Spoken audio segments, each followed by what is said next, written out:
Good morning, guys. It is Monday morning. It's about 7:30, so I should be leaving for work like now. So I'm about to go out.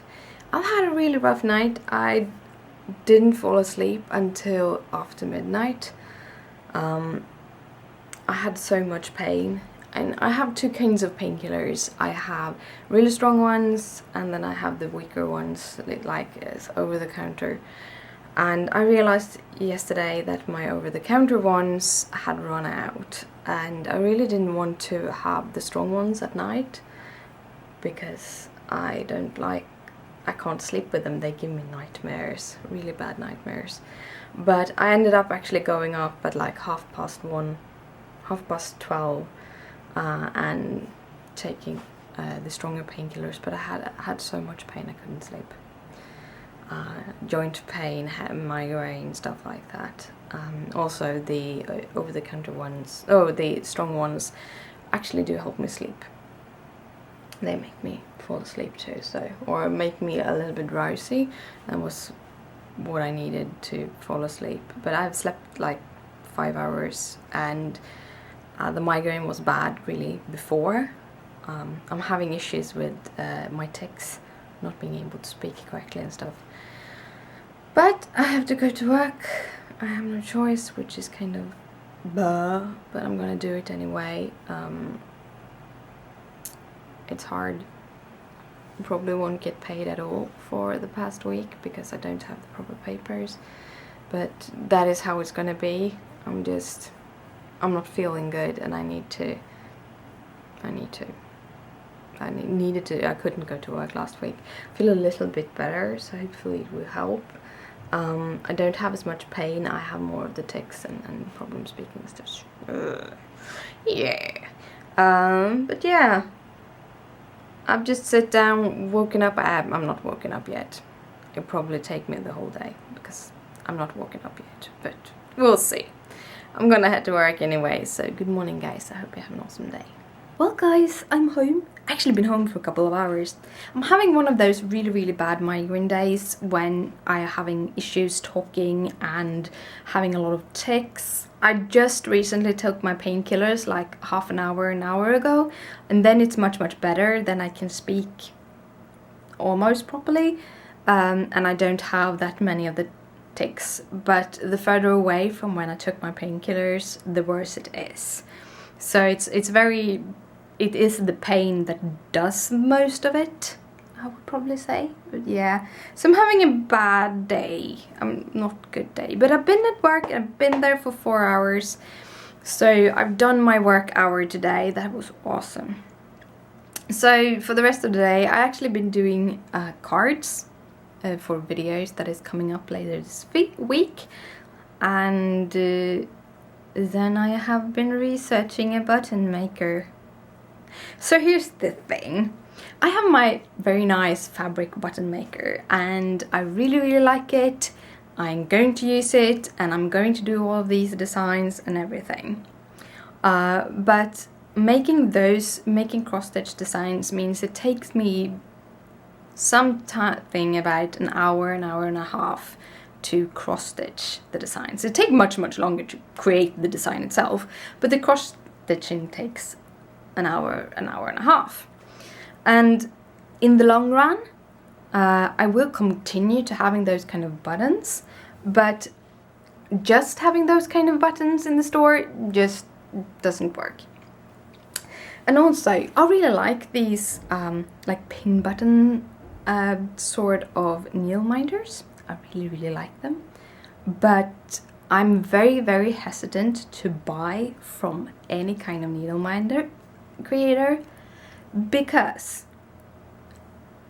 many of them have copyrighted images or trademarked characters. And even if your company doesn't have all of them, if you have any kind of trademarked images or any kind of images that is copyrighted when you do your buttons, you're doing things against copyright, then it's not legal. Basically, a legal way of doing it, if you really want to have like minions for your buttons, then you go out and you buy pin-back buttons that have minions from like your toy store or from Disney.com or something like that, where you know they are legal. Then you remove the little pin and you add a magnet, and then you actually can sell it, because then you have just changed it.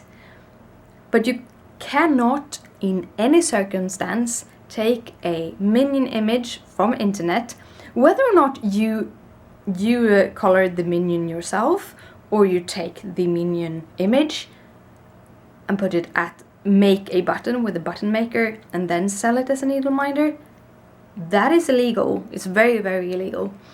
And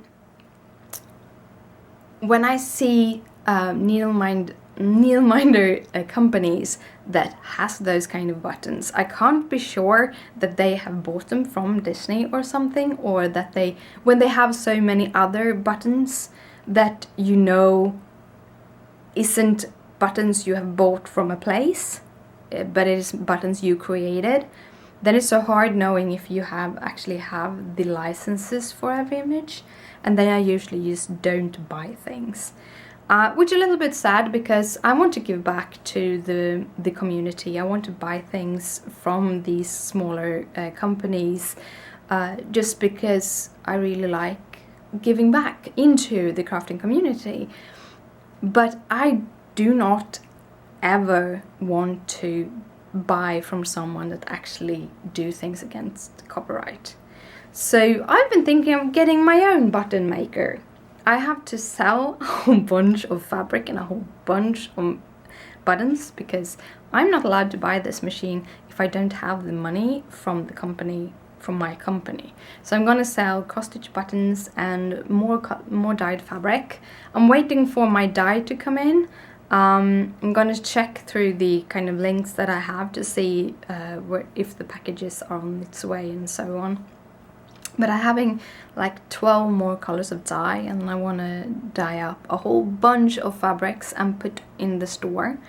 I am going to start off by selling 13 by 18 pieces. If you want to have bigger pieces, just holler. I can do any size, but right now I'm starting with the 13 by 18 pieces, because that is a pretty good size for smaller projects. And if you want to try bigger projects, then just holler and I put in bigger pieces of fabric in the store. That's not the problem. I have a lot of fabric to do it with. And when I have sold enough fabric, and because I'm gonna need to buy a whole bunch more of fabric also, so it's probably gonna take me a while, but then I'm gonna get myself a pin-back button maker. I'm not gonna... The backings of the buttons, you can actually buy them in several different versions, and there's one version that is just flat, so that is the ones I am going to buy when I get the button maker, and then just add the magnets that I'm already using, the neodymium magnets that I'm using. They're strong enough to work on the my fabric buttons that I have, so it will be strong enough to work on any ended place. And yeah, if you want any kind of needle minders of designs I already have made, just holler. If you want to have a custom one with your idea but my design, again, send a message on Facebook or on Etsy or here on YouTube, and we can start a conversation and we can make some. So yeah, I'm gonna do some more cards and hopefully edit a video. So yeah, see you later. Well guys, I'm just about to head to bed. I'm all brushed my teeth and everything. We had a naughty kitty.